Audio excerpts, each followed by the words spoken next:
அனைவருக்கும் வணக்கங்கள். TNPSC previous year question ஒரு வரி வினாக்கள் டே 6 தமிழ் சமூகம், தமிழ் இலக்கியம் மற்றும் சங்ககாலம் முதல் இக்காலம் வரை இலக்கிய வரலாறு. கேள்வி 31. புல்லின் நுனியில் பனித்துளி என்ற ஹைக்கூ கவிதை நூலின் ஆசிரியர் யார்? கவிஞர் அறிவுமதி. இந்த ஹைக்கூ 1984ஆம் ஆண்டு இயற்றப்பட்டது. இவருடைய இயற்பெயர் மதியழகன். இவருடைய நண்பருடைய பெயர் அறிவழகன். விருதாச்சலம் பகுதியை சேர்ந்தவர்கள். நண்பருடைய பெயரை இவருடைய பெயரை இணைத்து அறிவுமதி என்று பெயராக மாற்றிக்கிட்டாரு. ஸோ இவர் பார்த்தீங்கன்னா ஹைக்கூ என்று சொல்லக்கூடிய ஒரு கவிதை நூல்களை எழுதியிருக்காரு. ஹைக்கூ அப்படிங்கிறது என்னன்னா குறும்பா அப்படின்னு சொல்லுவாங்க. சிறிய அளவிலான கவிதைகளை தான் ஹைக்கூ அப்படின்னு சொல்லிட்டு சொல்லுவாங்க. புல்லின் நுனியில் பனித்துளி, அடடா பனைமரம் தெரிகிறதே, இந்த மாதிரி சின்னதா எழுதுறதுதான் ஹைக்கூ அப்படின்னு கொடுப்பாங்க. தமிழ்தாய் வாழ்த்தாக இசைக்க பெறும் நீராறும் கடலுடுத்த என்ற தமிழ் தெய்வ வணக்க பாடல் இடம்பெற்றுள்ள கவிதை நாடக நூலின் பெயர் என்ன? மனோன்மணியம். ஸோ மனோன்மணியம் என்கின்ற நூல் சுந்தரன் பிள்ளை என்பவரால் எழுதப்பட்டது. அதனாலதான் அவருடைய பேரே மனோன்மணியம் சுந்தரம் பிள்ளை என்று பேர். தமிழ்ல இசை மற்றும் நாடகத்திற்கு முக்கியத்துவம் கொடுத்து எழுதப்பட்ட ஒரு நூல். தமிழ்ல செயல் வடிவில் எழுதப்பட்ட நாடக நூல் அப்படின்னு இதற்கு ஒரு பெயரும் கொடுத்திருக்கிறாங்க. 33. பொன்னோடு கரியோடு பெயரும் தொடர் இடம்பெற்றுள்ள நூல் எது? அகநானூறு. பொன் கரி, கரி என்றால் இந்த இடத்துல மிளகு என்பதை குறிக்கும். தங்கத்தை கொண்டு கொடுத்து அதற்கு ஈடாக சேர நாட்டில் மிளகை பெற்று சென்றதாக செய்தியை குறிப்பிட்டிருக்கிறாங்க. யாரு கொண்டு கொடுத்தாங்கன்னா யவனர்கள். யவனர்கள்னா கிரேக்க மற்றும் ரோமானியர்கள் சேர நாட்டுடைய முசிறி துறைமுகத்திற்கு தங்கத்தை கொண்டு தந்து அதற்கு இணையாக மிளகு மூட்டைகளை ஏற்றி சென்றார்கள் அப்படிங்கிற செய்தி அகநானூரில் இடம்பெற்றிருக்கு. அகநானூறு நெடுந்தொகை என்று அழைக்கப்படக்கூடிய நூல். 8 தொகை நூல்களில் மிகவும் முக்கியமான ஒரு நூல். அகம் பற்றிய 400 பாடல்களை கொண்டிருக்கக்கூடிய ஒரு நூல். 34. நாமார்க்கும் குடியெல்லோம் நமனை எஞ்சோம் என்று பாடியவர் யார்? திருநாவுக்கரசர். அப்பர் என்கின்ற இயற்பெயர், அப்பர் என்ற இன்னொரு பெயர் இவருக்கு இருக்கு. நாமார்க்கும் குடியெல்லோம் நமனை எஞ்சோம், நரகத்தில் இடர்படும் நடலை இல்லோம், ஏமாப்போம் பிணியறிவோம் பணிவோம் அல்லோம், இன்பமே எந்நாளும் துன்பமில்லை, தாமார்க்கும் குடியில்லா தன்மையான சங்கரனர் சங்கவன் குளையோர் காதில் கோமார்க்கே நாம் என்னும் மீளா ஆளாய் கொய்மலர் சேவடியினை குறுகினோமே என்று பாடியிருக்கிறார். ஸோ இதுல அச்சமில்லை அச்சமில்லை அச்சம் என்பது இல்லையே என்று பிற்காலத்துல பாரதியார் இந்த பாடலின் விதமாக இன்ஸ்பயர் ஆகிதான் பண்ணியிருக்காரு, பாடியிருக்காரு. ஸோ திருநாவுக்கரசர். ஸோ திருநாவுக்கரசருக்கு தாண்டக வேந்தர் என்கின்ற ஒரு பெயரும் உண்டு. தாண்டகம் என்பதை பாடக்கூடியதில் வல்லவராக திகழ்ந்தவர் இவர். திருநாவுக்கரசர் இவர் முதலாம் மகேந்திரவர்ம பல்லவனை சைவ சமயத்திற்கு மாற்றியவர் இவர்தான். ஸோ இவருடைய சிறப்புகள்னு பார்த்தீங்க அப்படின்னா ஒரு முக்கியமான சைவ குறவர்கள் 3 முதன்மையானவராக இவரை கருதுறாங்க. ஸோ பல்லவ நாட்டில் பல்லவ மன்னனை சைவ மதத்திற்கு மாற்றியவர் இவர் தான். அடுத்தது 35. நீ கண்டனையோ கண்டார் கேட்டனையோ இப்பாடல் வரி யார் யாரிடம் வினவியது? இது தலைவி பாணனிடம் வினவியது. ஸோ தலைவி பாணனிடம் வினவியது. ஸோ இந்த நூல் பார்த்தீங்க அப்படின்னா உங்களுக்கு அகப்பாடல் சம்பந்தமாக எழுதப்பட்டிருக்கக்கூடிய 500 என்கின்ற ஒரு நூற்பகுதியிலிருந்து எடுக்கப்பட்டிருக்கு. ஸோ இதில் என்ன சொல்றாங்க அப்படின்னு பார்த்தீங்கன்னா, நீ கண்டனையோ கண்டார் கேட்டனையோ ஒன்று தெளிய நசையினம் மொழியுமோ வெண்கோட்டி யானை சோனைபடியும் பொன்மொழி பாடலி பெரியர் யார்வாய் கேட்டனை காதலர் வரவே அப்படின்னு பாடியிருக்கிறாங்க. அதாவது தலைவியை பிரிந்து தலைவன் ஒரு பறத்தையுடன் என்ன பண்றான்னா உறவு கொண்டிருக்கிறான். ரொம்ப நாட்களாக பிரிந்து இருக்கிறான். இப்பொழுது மீண்டும் தலைவியுடன் சேருவதற்கு ஆசைப்படுவதாக பாணன் ஒருவனிடம் தகவல் சொல்லி அனுப்பியிருக்கிறான். அப்போ தலைவியை நேரடியாக பார்த்தவுடன் பாணன் சொல்றான், ஐயோ உங்களை நோக்கி தலைவன் வந்து கொண்டிருக்கிறான், உங்க கூட சீக்கிரம் சேர போறான் அப்படிங்கிறான். உடனடியாகத்தான் அவன் சொல்றான், நீ கண்டனையோ கண்டார் கேட்டனையோன்னு கேட்கிறாங்க. அதாவது நீ பாத்தியா இல்ல யாராவது சொல்லி நீ சொல்றியா? ஒரு சந்தோஷம், நீ தான் சொல்றியா இல்ல யாராவது உன்ட்ட சொன்னாங்களா இல்ல நீ உன்ட்ட உண்மைக்குமே என் தலைவன் சொல்லி அனுப்புனாரா அப்படின்னு கேட்கிறார். ஸோ என் கணவன் வருவதை நீயே உன் கண்ணால் கண்டாயா அல்லது வேறு யாராவது ஒரு வரர் கண்டதை என்று கேட்டறிந்தாயா? பிறர் சொன்னாங்கன்னா அது உண்மையான்னு எனக்கு தெரியணும், அந்த உண்மை அறிய விரும்பின ஒரு எக்ஸைட்மெண்ட்ல கேட்போம் இல்லையா, அதை ஒரு சொல்லியிருக்காங்க. அதனால தலைவி பாணனிடம் கேட்கிறார். 36. எந்த நூல் காவிரி பூம்பட்டினம் கிபி 2ஆம் நூற்றில் கடலால் மூழ்கடிக்கப்பட்டது என குறிப்பிடுகிறது? ஸோ மணிமேகலை. இது ஒரு பௌத்த நூல். சீத்தலை சாத்தனார் என்பவரால் எழுதப்பட்டது. தமிழில் எழுதப்பட்ட 2வது ஒரு பெரிய காப்பியமாக கருதப்படக்கூடிய நூல் இதுதான். ஸோ மணிமேகலை கோவலன் மற்றும் மாதவியுடைய அந்த தம்பதியருக்கு மகளாக பிறந்தவர். பிற்காலத்தில் புத்த மத கருத்துக்களை நாடு முழுவதும் பரப்பி இறைவனடி சேர்கிறார். அவருடைய கதையை பற்றி எழுதும் நூல் தான் மணிமேகலை. சங்க இலக்கியங்களில் ரொம்ப புகழ்பெற்ற ஒரு இலக்கியமாக பிற்காலத்தில் பார்க்கப்பட்டது. சங்க இலக்கியத்திற்கு பிற்காலங்களில் எழுதப்பட்ட ஒரு காப்பியம். கடல்ல வந்து காந்த ஊசி பயன்படுத்திய செய்தி போன்ற செய்திகள்லாம் இங்க இடம்பெற்றிருக்கு அப்படிங்கிறாங்க. 37 கல்கி, அமரர் கல்கி, தமிழ்நாட்டின் வால்டர் ஸ்காட் என்று கல்கி போற்றப்பட காரணம் என்ன? ஸோ வால்டர் ஸ்காட் அப்படிங்கிறவர் ஸ்காட்லாந்து நாட்டை சேர்ந்த ஒரு எழுத்தாளர். ஸோ இவர் வந்து பார்த்தீங்கன்னா வரலாற்று நாவல்கள் நிறையா படிச்சிருக்காரு, ஹிஸ்டாரிக்கல் நாவல்ஸ். அதனால வரலாற்று நாவல்கள் படைத்ததால் இவருக்கு இந்த பேர் வந்திருக்கு அப்படின்னு சொல்லி சொல்றாங்க. ஸோ கல்கி, அமரர் கல்கி 1920ஆம் ஆண்டு இந்த ஒத்துழையாமை இயக்கம் என்கின்ற நான் கோஆபரேஷன் மூவ்மெண்ட்ல இணைந்து முதன்முறையாக செயல்பட ஆரம்பிச்சாரு. அதற்கு பிறகு அவருடைய முதல் புத்தகம் பார்த்தீங்கன்னா ஏட்டிக்கு போட்டி என்கின்ற புத்தகம் 1927ஆம் ஆண்டு வெளியானுச்சு. 35 சிறுகதைகளை எழுதியிருக்கிறார். நவசக்தி என்கின்ற ஒரு பத்திரிகையின் துணை ஆசிரியராகவும் இருந்திருக்கிறார். இவருடைய முக்கியமான ஃபேமஸான புக்ஸ் பார்த்தீங்கன்னா சிவகாமி சபதம் 1944, பார்த்திபன் கனவு 1941, பொன்னியின் செல்வன் 1951. இந்த பொன்னியின் செல்வன்கிற ஒரு புத்தகம் தான் பிற்காலத்தில் சினிமா படமாக மாற்றப்பட்டிருக்கு. 1956 இவர் அலைவோசை என்கின்ற நூலுக்காக சாகித்ய அகாடமி விருதும் வாங்கியிருக்கிறார். நெக்ஸ்ட் 38 உலகம் உருண்டை வடிவமானது என்று கூறும் தமிழ் நூல் இது முதுமொழி காஞ்சி. கிபி 5ஆம் நூற்றாண்டில் எழுதப்பட்டது. மதுரை கூடலூர் கிழார் என்பவர் இதனுடைய சிறந்த ஆசிரியராக விளங்குகிறார். 100 பாடல்கள், அதாவது சிறந்த 10 என்று 10 10 10ஆக 10 10களை வரிசைப்படுத்தி மொத்தம் 100 பாடல்களாக பாடியிருக்கிறது. 39 வரலாற்று செய்திகளை மிகுதியாக கொண்ட 8 தொகை நூல் எது? அகநானூறு. ஸோ அகநானூறுல வந்து நிறைய வரலாற்று செய்திகள் இருக்குது. இதுல பொன்னோடு வந்து கரியோடு பெயருங்கிற ஒரு நூலா இருக்கட்டும், இல்லைன்னா வந்து படகு துறையில இருக்கக்கூடிய பெரிய படகுகளை அழைத்து செல்வதற்கு ஒரு சிறிய தோணிகள் வரக்கூடிய செய்திகளா இருக்கட்டும், நிறைய வரலாறு சார்ந்த செய்திகளை குறிப்பிட்டிருக்காங்க. இதிலே ஐங்குறுநூறு, குறுந்தொகை என்கின்ற நூல்லாம் இயற்கை வர்ணனை கொண்ட நூலாக அது கருதப்படக்கூடியதாகவும் அதை காணலாம்னு சொல்லியிருக்காங்க. அடுத்த கேள்வி 40 சூழ் நாவலின் மையக்கதை எது? ஸோ இது வந்து தண்ணீர் பிரச்சனையை வைத்து எழுதப்பட்ட ஒரு நூல். இந்த நூலை எழுதியவர் சோ தர்மன்.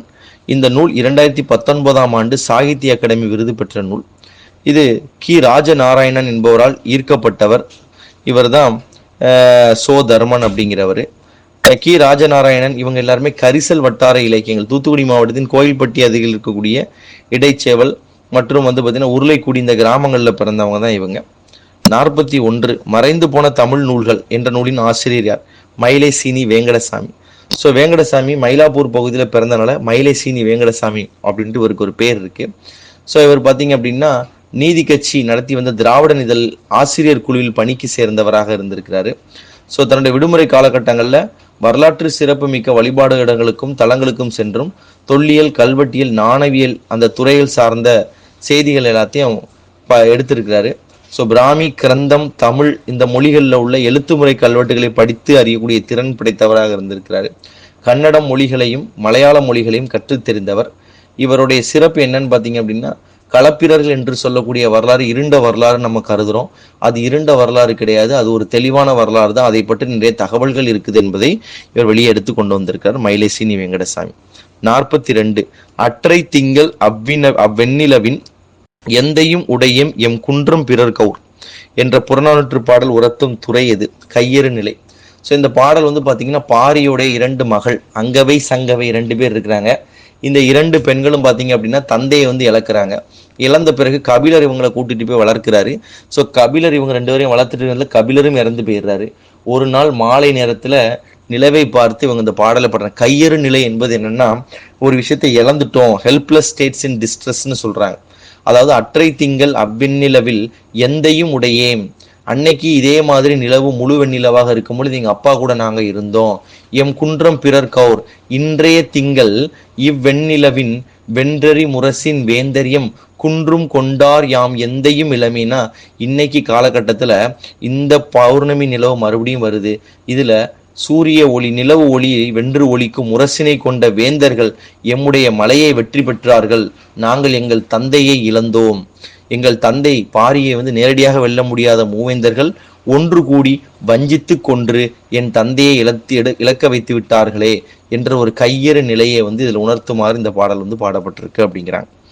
43 பசுவையா என்னும் புனை பெயரில் புது கவிதை எழுதியவர் யார்? சுந்தர ராமசாமி. இவருடைய ஒரு கவிதை தான் நடுநிசி நாய்கள் என்ற ஒரு படமாக வந்து அந்த டைட்டில் வெளிவந்திருக்கும். நடுநிசி நாய்கள் என்கின்ற ஒரு புத்தகத்தை எழுதியவர் இவர் தான். ஸோ பசுவையா நாகர்கோவிலில் பிறந்தவர். இவர் வந்து தமிழ்ல மிகச்சிறந்த சிறுகதை எழுத்தாளராக இருந்திருக்கிறாரு. ஸோ இவரை பொறுத்த வரைக்கும் இவர் மார்க்சிய கண்ணோட்டத்தில் தொடங்கி இவருடைய எழுத்துக்கள் பட்டறிவு திறனாய்வு சார்ந்த உயர்நிலை நட்பு, அதாவது எம்பிரிசிஸ்ட் கிரிட்டிக்கல் ரியலிசம் அப்படின்னு சொல்லக்கூடிய அந்த பிரிவில் வந்து நிறைய கவிதைகள் எழுதியிருக்கிறார் அப்படிங்கிறாங்க. ஸோ இவருடைய முக்கியமான நூல்களில் ஒன்று தான் நடுநிசி நாய்கள் என்கின்ற ஒரு நூல். சுந்தர ராமசாமி என்கின்ற பெயர்களில் வந்து எழுதியிருக்கிறாங்க. 44 திருமாலின் வெற்றியை புகழ்வது டேஸ் என்னும் துறையாகும். கந்தளி. ஸோ கந்தளி என்கின்ற ஒரு துறையை பற்றி தொல்காப்பியம் குறிப்பிடுகிறது. வழிபடும் தெய்வம், நடுக்கல் தெய்வம் போன்றவை பகைவரின் வலிமையை அழித்து பற்றுக்கோடாகி துணை நின்ற பாங்கை பாராட்டி பாடுவது கந்தளி அப்படின்னு அதை சொல்லியிருக்காங்க. ஸோ கந்து என்னும் சொல் துணை நிற்றலை குளிக்கிறது என்று சொல்லுகிறாங்க. 45 தம் மனதிலே சிவபெருமானுக்கு கோயில் கட்டியவர் யார்? 58வது நாயன்மாராக இருக்கக்கூடிய பூசலார் நாயனார். ஸோ சைவத்தில் வந்து பார்த்தீங்கன்னா சைவ மதத்திற்கு பல்வேறு நாயன்மார்கள் இருந்தாலும் ஸோ கோயில் கட்டுவதற்கு திருநின்ற ஊர் என்ற ஊரில் பிறந்தவர் இவர். கோயில் கட்டுவதற்கு இவரிடம் வசதி இல்லாத காரணத்தால் மனதிலே பெருமாளுக்கு சிவபெருமானுக்கு ஒவ்வொரு நிலையாக கோயில் கட்டி பூசை செய்ததாக வந்து இவரை பற்றி இலக்கியங்கள் பாடுகிறது. 46 தமிழர்களின் வேதம் என்று அழைக்கக்கூடிய நூல் எது? திருக்குறள். திருக்குறள் அறத்துப்பால் 38 அதிகாரங்கள், இன்பத்துப்பால் 25, பொருட்பால் 70 அதிகாரம், மொத்தம் 133 அதிகாரங்களை கொண்டது. உத்தர வேதம் என்ற ஒரு பெயராலும் அழைக்கப்படுகிறது. தமிழர்களின் வேதம் என்றும் அழைக்கப்படுகிறது. 47 திருநங்கைகளை பற்றி புது கவிதை பாடியவர் யார்? நா. காமராசர்.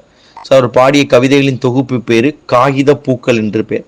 ஸோ நா. காமராசர் தமிழ் திரைப்பட பாடலாசிரியராக இருந்திருக்கிறாரு. ஸோ புது கவிதையின் முன்னோடி, புது கவிதையின் ஆசான் அப்படின்னு அழைக்கப்பட்டவர்.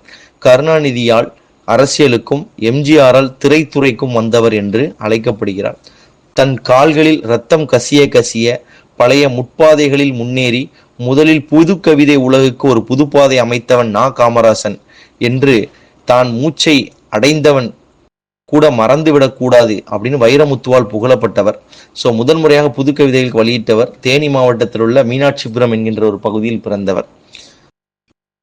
இவருடைய அந்த கவிதை பார்த்தீங்கன்னா, காலமலை தூறலிலே களையாய் பிறப்பெடுத்தோம், தாய்ப்பாலின் சித்திரத்தில் சதுராடும் புதிரானோம், விதை வளர்த்த முள்ளானோம், விளக்கின் இருளானோம், சதை வளர்க்கும் பிணம் நாங்கள், சாவின் சிரிப்புகள், மூங்கையோடு பாட்டிசைக்க மூடவனதை எழுதி வைக்க, மூடவன் கை எழுதியதை முழுக்குருடர் படித்ததுண்டோ, மூங்கையின் பாட்டானோம், மூடவன் கை எழுத்தானோம், முழுக்குருடர் பறிக்கின்றார், சந்திப்பிழை போன்ற சந்ததி பிழை நாங்கள், காலத்தின் பேரேட்டை கடவுள் திருத்தட்டும், தலை மீது பூ வைப்போம் தாரணியோர் கல்லறையில், பூ வைத்தல் முறைதானோ, பூத்த உயிர் கல்லறைகள் நாங்கள், தாய் பெண்ணோ முல்லைப்பூ, தனிமலடி தாய் தாழம்பூ, வாய்ப்பந்தல் போடுகின்ற நாங்கள் காகித பூக்கள் அப்படின்னு திருநங்கைகளை பற்றி பாடலாக எழுதியிருக்கிறார். 48 ஆபுத்திரனுக்கு அச்சய பாத்திரம் அளித்தவர் யார்? சிந்தாதேவி. ஸோ சிந்தாதேவி யார் அப்படின்னா புத்த மதத்தை சேர்ந்த ஒரு தெய்வம். ஸோ ஆபுத்திரன் என்பவன் ஒரு கடவுளுடைய ஒரு அனுகிரகத்தின் காரணமாக அவன் வாழ்வை தேடிக்கொள்கிறான். வடநாட்டை சேர்ந்தவன். இவனுக்கு பின்னாடி வாழ்நாளில் இவனுக்கு புத்த மதத்தை சேர்ந்த அந்த கடவுளான சிந்தாதேவி என்பவர் அட்சய பாத்திரத்தை கொடுக்குறாங்க. இந்த அட்சய பாத்திரத்தை தான் பின்னாடி காலகட்டத்தில் மணிமேகலை வாங்கியதாக வந்து கதைகள் வந்து சொல்றாங்க. 49 கூத்துப்பட்டறை நாடக இயக்கத்தை உருவாக்கியவர் யார்? நா. முத்துசாமி. ஸோ நா. முத்துசாமியை பொறுத்த வரைக்கும் இவர் தமிழ் சினிமா என்கின்றது உருவாகிறதுக்கு நிறைய பேர் பார்த்தீங்கன்னா இளமையிலேயே தமிழ் சினிமாவிற்கு போய் சேரணும்னு ஆசைப்படுறவங்க அதற்கான சில கலைகள், நடனக்கலை மாதிரி சிலம்பத்துக்கான கலைகள், அதுக்கப்புறம் பல்வேறு மான் கலைகள், இந்த மாதிரியான நுண்கலைகள், இந்த மாதிரி பல கலைகளை கற்றுக்கொண்டு சினிமாவுக்கு போகணும்னு நினைக்கிறவங்க சென்னைக்கு போகும்போது அவங்க வந்து முதல்ல தேடக்கூடிய இடம் வந்து அந்த கூத்துப்பட்டறை. ஸோ அந்த கூத்துப்பட்டறை நா. முத்துசாமி பல்வேறு பெரிய பெரிய பேராளுமைகளை உருவாக்கி இருக்குது. ஸோ கலை ஞாயிறு என்று இவருக்கு ஒரு பட்டமும் கொடுத்துருக்குறாங்க. 50 கள்ளத்தின் ஊச்சும் கரமென்பர் காதலர் உள்ளம் படர்ந்த நெறி பாடல் வரி இடம்பெற்ற நூல் 5 சுனைவாய் சிறுநீரை எய்தாதென்றெண்ணி பிணைமான் இனிதுண்ண வேண்டி கலைமாந்தன் கள்ளத்தின் உச்சம் கரமென்பர் காதலர் உள்ளம் படர்ந்த நெறி என்று ஐந்தினை 50 என்கின்ற ஒரு பாடலை மாறன் பொறையனார் என்பவர் எழுதியிருக்கிறார். ஸோ இதுல வந்து பாத்தீங்கன்னா 11 கீழ்கணக்கு நூல்கள்ல ஒன்று. அதாவது நம் காதலர் மனது விரும்பினால் மனத்தினால் விரும்பி சென்ற வழியானது ஆண்மான் அங்குள்ள சுனையில் சிறிய அளவு நீரை கண்டு இது இருவரும் பருக போதாது என்று எண்ணி தன்னுடைய பெண்மான் மட்டும் குடிக்க வேண்டும் என்று பெரிதும் விரும்பி பொய்யாக குடிப்பது போல் உறிஞ்சும் என்று பாலை நிலத்தை பற்றி சொல்கிறார்கள். அதாவது ஒரு பாலை நிலத்துல கொஞ்சோண்டு தண்ணீர் இருக்கிறது. அந்த தண்ணீரை குடிப்பதற்கு ஆண்மானும் பெண்மானும் செல்லும் பொழுது இந்த தண்ணீர் 2 பேரும் குடிக்கிறதுக்கு பத்தாது, அப்ப பெண்மான் மட்டும் குடிக்கட்டும்னு ஆண்மான் வாயை வைத்து உறிஞ்சுவது போல் நடிக்கிறது என்றுதான் அந்த பாடலோட அர்த்தம். கள்ளத்தின் ஊச்சும் சுரம் என்பர் காதலர். இந்த சுரம் என்பது பாலைவனத்தை குறிக்கிறது. உள்ளம் படர்ந்த நெறி என்று இந்த பாடலை வந்து முடிச்சிருக்கிறாங்க. மாறன் பொறையனார் எழுதியிருக்கிறாரு. முல்லை திணையை முதலாக கொண்டு பாடப்பட்ட 11 கீழ்கணக்கு நூல் இது மட்டும்தான் அப்படிங்கிறாங்க. மாறன் பொறையனார் 5x10 50 பாடல்களை கொண்டது. 51 ஆற்றங்கரை பிள்ளையார் என்ற சிறுகதையின் ஆசிரியர் யார்? சோ பிதுமை பித்தன் சிறுகதை மன்னர் என்று அழைக்கப்படுகிறார். இவருடைய இயற்பெயர் சோ விருதாச்சலம். 2002ஆம் ஆண்டு இவருடைய பாடல்களை இவருடைய கவிதைகள் எல்லாத்தையும் தமிழ்நாடு அரசு இவருடைய கவிதைகளை நாட்டுடைமையாக்கிறது. இவரது முதல் படைப்பான குலோப்ஜான் காதல் காந்தி இதழில் 1933 வெளிவந்தது. மணிக்கொடி என்கின்ற இதழில் இவருடைய பிரபலமான படைப்புகள் வெளியே வந்துச்சு அப்படிங்கிறாங்க. இது போக சுதந்திர சங்கு, கலைமான், ஜோதி, ஊழியன், தமிழ்மணி, தினமணியில் இந்த மாதிரி ஆண்டு மலர்கள்லையும் இவருடைய பிரசுரங்கள் நிறைய வெளியே வந்திருக்கு அப்படின்னு சொல்லிட்டு சொல்றாங்க. ஸோ 1940 புதுமை பித்தனின் கதைகள் என்ற ஒரு சிறுகதை தொகுப்பு வெளியே வர ஆரம்பிச்சது. இதான் அவற்றை பற்றுள்ள செய்திகள்.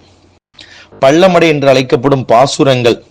பள்ளமடை என்று அழைக்கப்பட அதற்கு முன்னாடி 52 நாடக பேராசிரியர் சம்பந்த முதலியாரின் சபாபதி என்ற நாடகமானது என்னன்னு கேட்டிருக்காங்க, மிகச்சிறந்த நகைச்சுவை நாடகம்.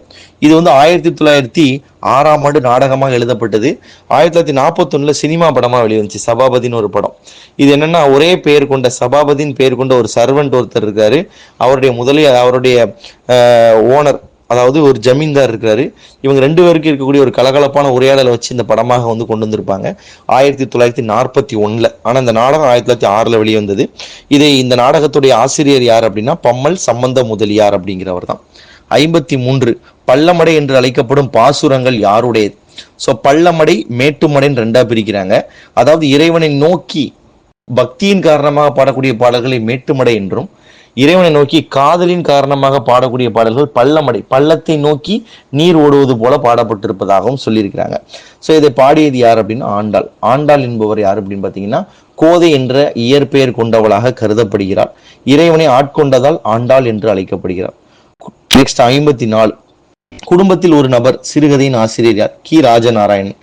தூத்துக்குடி மாவட்டம் கோவில்பட்டியின் இடைச்செவல் என்கின்ற ஒரு பகுதியில் பிறந்தவர். 1991 கோபல்லபுரத்து மக்கள் என்கின்ற ஒரு நூலுக்காக சாகித்ய அகாடமி விருது வாங்கியவர். டைம்ஸ் ஆஃப் இந்தியா இவரை தமிழ் வாய்மொழி பாரம்பரிய தந்தை என்று இவரை புகழ்ந்து சொல்கிறது. 55 இருந்தமிழே உன்னால் இருந்தேன் இமையோர் விருந்தமிழ்தம் வேண்டலும் வேண்டேன். இருந்தமிழே உன்னால் இருந்தேன் இமையோர் விருந்தமிழ் தம் என்றாலும் வேண்டேன். தமிழ் விடுதூது. தமிழ் விடுதூது என்ற நூலின் ஆசிரியர் யார் என்று தெரியவில்லை. தூது என்பது 96 வகை சிற்றிலக்கிய வகைகளில் ஒன்று. தமிழை வந்து தூதாக வைத்து அனுப்பியவருங்க வந்து பாடினது. அதாவது மதுரையில் கோவில் கொண்டிருக்கக்கூடிய சொக்கநாதரின் மீது காதல் கொண்ட பெண்ணொருத்தி தமிழ் மொழியை தூதாக அனுப்பி இந்த இலக்கியத்தை வந்து பாடியதால் தமிழ் விடு தூது என்று இது அழைக்கப்படுகிறது. 56 சுக்கிரநிதி, மனுநூல் போன்றவற்றின் வழிநூல் திருக்குறள் என்பாரின் கூற்றை மறுத்து திருக்குறளை முதல் நூல் என்றவர் யார்? நக்கீரனார். நக்கீரனார் மதுரை தமிழ் சங்கத்தின் தலைமை புலவர். நெடுநல்வாடை, திருமுருகாற்றுப்படை போன்ற நூல்களை எழுதியவர். 57 செல்வம் சகடக்கால் போல வரும் என்று கூறும் நூல் எது? நாலடியார். துகள் தீர் பெருஞ்செல்வம் தோன்றிய கால் தொட்டு பகடு நடந்த கூழ் பல்லோருண்டு அகடுற யார் மாற்றும் நில்லாது செல்வம் சகடக்கால் போல வரும். சகடம் கூட்டல் கால். சகடம் என்றால் சக்கரம். சக்கரத்தின் கால் எப்படி ஒரு இடத்தில் சுழன்று மறுபடியும் அந்த இடத்திற்கு சுழன்று வருகிறதோ அதே போல் செல்வம் என்பது ஒருவரிடம் இருந்து இன்னொருடம் மாறிக்கொண்டே இருக்கும். அதனால செல்வம் கையில் இருக்கும் பொழுதே பிறருக்கு கொடுத்து விட வேண்டும். கொடுக்கவில்லை என்றாலும் அந்த செல்வம் பிறரிடம் போய் சேரத்தான் போகிறது. ஸோ கொடுக்கணும் அப்படிங்கிறத வலியுறுத்தி இந்த இலக்கியத்தை பாடியிருக்கிறாங்க. ஸோ நாலடியார், 4 கூட்டல் அடியார், 4 அடிகளில் கருத்துக்களை கூறுவதற்காக சமண முனிவர்களால் எழுதப்பட்ட நூல் வேளாண் வேதம் என்ற சிறப்பு பெயரால் அழைக்கப்படுகிறது. 58 சங்கமலி தமிழ் என்றவர் யார்? திருமங்கை ஆழ்வார். சோழ நாட்டை சேர்ந்தவர் இவர். ஸோ இவர் போர் வீரராக இருந்து பின்னாடி ஆழ்வாராக மாறியிருக்கிறார். ஸோ போர் வீரராக இருந்ததும் பொழுது அவர் திருமங்கை என்கின்ற ஒரு நாட்டை பரிசாக பெற்றதனால் திருமங்கை மன்னவர் என்று அழைக்கப்பட்டு பிறகு திருமங்கை ஆழ்வார் என்று அறியப்பட்டார். சங்கமளி என்று சங்கம் கொண்ட தமிழ் என்று இவர் பாடியிருக்கிறார். 59 தமிழில் ஞானபீட விருது பெற்றவர்கள் யாவர்? அகிலன் மற்றும் ஜெயகாந்தன். ஞானபீட விருது 1961 முதல் வழங்கப்பட்டு வருகிறது. இறுதியாக 2022 ஆண்டு கொங்கணி இலக்கியவாதி தாமோதர் மௌசோ என்பவருக்கும் வழங்கப்பட்டுள்ளது. தமிழ்ல அகிலன் என்பவருக்கு சித்திரப்பாவை என்கின்ற படைப்புக்காக 1975 ஜெயகாந்தனுக்கு 2002 ஆண்டும் ஞானபீட விருது கிடைத்தது. 66 மணல் வீடு என்ற நாவலின் ஆசிரியர் யார்? அனுத்தம்மா. இவருடைய இயற்பெயர் ராஜேஸ்வரி. தமிழ்ல 1940கள் காலகட்டங்களில் மிக பெரும் பாடல்களை இலக்கியங்களையும் படைத்தவராக கருதப்படுகிறார். 61 மேலாண்மை பொன்னுசாமியின் சாகித்ய அகாடமி விருது பெற்ற படைப்பு இது மின்சாரப்பூ. 2007 ஆண்டு சாகித்ய விருது அகாடமி விருது பெறப்பட்டது. விருதுநகர் மாவட்டத்தைச் சேர்ந்தவர். அன்பு சிவமிரண்டென்பர் அறிவிலார் என்கின்ற பாடலை பாடியது யார்? இது யாருக்குள்ள பாடல்? திருமூலருடைய பாடல். ஸோ திருமூலர் சைவ சமயத்தில் இருக்கக்கூடிய 10வது திருமுறையை பாடியவர். தமிழ் 3000 என்கின்ற நூல் இவரால் பாடப்பட்டது. அன்பும் சிவமும் இரண்டென்பர் அறிவிலார், அன்பே சிவமாவது ஆறும் அறிகிலார். அன்பே சிவமாவது ஆறும் அறிந்த பின் அன்பே சிவமாய் அமர்ந்திருந்தாரே. அன்பு வேறு சிவம் வேறு, இரண்டும் ஒன்றல்ல, வேறு வேறு என்று சொல்பவர்கள் அறிவில்லாத முட்டாள்கள். அன்பே சிவம் என்பதை யாரும் அறியாதிருக்கிறார்கள். அன்புதான் சிவம் என்பதை எல்லாரும் அறிந்துவிட்டால் பிறகு அவர்களே அன்புருவான சிவமாய் வாழ்ந்திருப்பார்கள்னு சிவனை பற்றி புகழ்ந்து பாடி இந்த திருமூலர் என்பவர் பாடி கொடுத்திருக்கிறார். 63 கிறிஸ்தவ காலத்திற்கு முன் எழுதப்பட்ட கவிதை மற்றும் இலக்கண நூல் தொல்காப்பியம். கிமு காலகட்டத்தில் எழுதப்பட்ட ஒரு இலக்கியம். தொல்காப்பியம் எழுத்து சொல் பொருள் என்ற 3ற்கும் இலக்கணத்தை தருகிறது. தொல்காப்பியரால் எழுதப்பட்டது. 64 சோழர்களின் சமூக அரசியல் நிலையை பற்றி கூறும் நூல் இது கலிங்கத்து பரணி. பரணி 96 வகை சிற்றிலக்கியங்களில் ஒன்று. பன்னிரு பாட்டியல் என்கின்ற நூல் பரணி பாடுவதற்கான இலக்கணத்தை வகுத்து தருகிறது. போரில் தோற்ற ஒரு மன்னனின் நாட்டின் பெயரை மையமாக கொண்டு எழுதப்படுவதுதான் பரணி. அவ்வாறு கலிங்கம் என்று ஒடிசாவில் இருக்கக்கூடிய ஒரு பகுதியில் கஜபதி மன்னர்களை அப்போதைய சோழ மன்னர்கள் தோற்கடித்ததன் நினைவாக எழுதப்பட்டதான் கலிங்கத்து பரணி. அறிஞர் அண்ணா தனக்கு சிறந்த மிக பிடித்த தமிழ் இலக்கியமாக இதைத்தான் கருதியிருக்கிறார். 65 எந்த மானிடவியலாளர் சிலப்பதிகாரத்தின் கண்ணகியை ஸ்ரீலங்காவின் பத்தினி வழிபாட்டோடு ஒப்பிட்டு ஆய்ந்தார்? கணநாத் ஒபேசேகர. ஸ்ரீலங்காவை சேர்ந்தவர் இவர். இவர் யார் அப்படின்னு பாத்தீங்கன்னா இவர் ஆந்த்ரோபாலஜிஸ்ட், மனிதர்களை பற்றி ஆராய்ச்சி செய்யக்கூடிய மானுடவியலாளர். இவர் என்ன செய்யறாரு? சிலப்பதிகாரத்தின் காலம் என்ன என்று இவருக்கு அறியவில்லை. ஆனால் சிலப்பதிகாரத்தை பற்றி ஏதாவது தகவல்கள் தெரியணுமே அப்படிங்கிறதுக்காக இலங்கையில் இருக்கக்கூடிய மகாவம்சம், தீபவம்சம் மற்றும் பத்தினி வழிபாடு என்பதை பற்றி ஆராய்ச்சி செய்கிறார். முதன்முறையாக சிலப்பதிகாரத்தின் காலகட்டத்தில் சேரன் செங்குட்டுவன் கண்ணகிக்கு ஒரு கோயில் எழுப்புறான். அதுல 2ஆம் கயவாகு என்கின்ற இலங்கை மன்னனை குடமுழுக்கு அழைக்கிறான். அதற்கு பிறகு பத்தினி வழிபாடு என்று வளர்ந்து வந்தது. இதை வச்சு காலத்தை ஒப்பிட்டு பார்ப்பதற்காக இவர் மானுடவியலாளர் இந்த அறிவு ஸ்டடிஸ் பண்ணியிருக்கார். 66 குறள் குறித்த சிறந்த விளக்க பிறனை தந்தவர் யார்? பரிமேலழகர். திருக்குறளுக்கு 10 பேர் ஒரு விளக்க உரை எழுதியதாக அறியப்படுகிறது. அதுல முதன்முறையாக விளக்க உரை எழுதியவர் யாருன்னா மணக்குடவர் என்று சொல்லக்கூடியவர் தான் உரை எழுதியிருந்தாரு. ஆனால் இருந்தாலும் 10 பேர் உரை எழுதியிருந்தால் அதுல பரிமேலழகருடைய உரை தான் தலை சிறந்த உரையாக கருதப்படுகிறது. 67 தேம்பாவனின் ஆசிரியர் யார்? வீரமாமுனிவர். இவர் கொண்டல் ஜான் ஜோசப் பெஸ்கி என்று அழைக்கப்பட்ட இத்தாலியைச் சேர்ந்த ஒரு முனிவர். இவர் இந்தியாவில் தைரியநாதர் என்ற ஒரு பட்டத்தை சூடிக்கொண்டு இலக்கியங்கள் படைக்க ஆரம்பித்தார். பரமார்த்த குரு கதைகள், தொன்னூல் விளக்கம் போன்ற பல்வேறு நூல்களை இவர் எழுதியிருக்காரு. இவர் ஒரு அகராதியை வெளியிட்டார். அதற்கு பேர் சதுரகராதி என்று ஒரு பெயர் இருக்கு. 68 கற்றறிந்த சான்றோர்களின் தலைவராக புறநானூறு யாரை குறிப்பிடுகிறது? மதுரையை வைத்து காப்பியம் எழுதிய, மதுரை காஞ்சியை எழுதிய மாங்குடி மருதனார் என்பவரை பற்றி எழுதுகிறது. 69 1912ஆம் ஆண்டு பகவத்கீதையை தமிழ் மொழிபெயர்த்து வெளியிட்டவர் மகாகவி பாரதியார். நாடு மொழியும் நமதிரு கண்கள் என்று பாரதியார் சொல்லியிருக்காரு. இது போக மகாபாரதத்தின் ஒரு சில பகுதிகளை என்ன பண்ணியிருக்காரு அப்படின்னா பாஞ்சாலி சபதம் என்கின்ற பெயரில் தமிழில் மொழியாக்கம் செய்தும் இவர் வெளியிட்டிருக்கார். நன்றி, வணக்கங்கள்.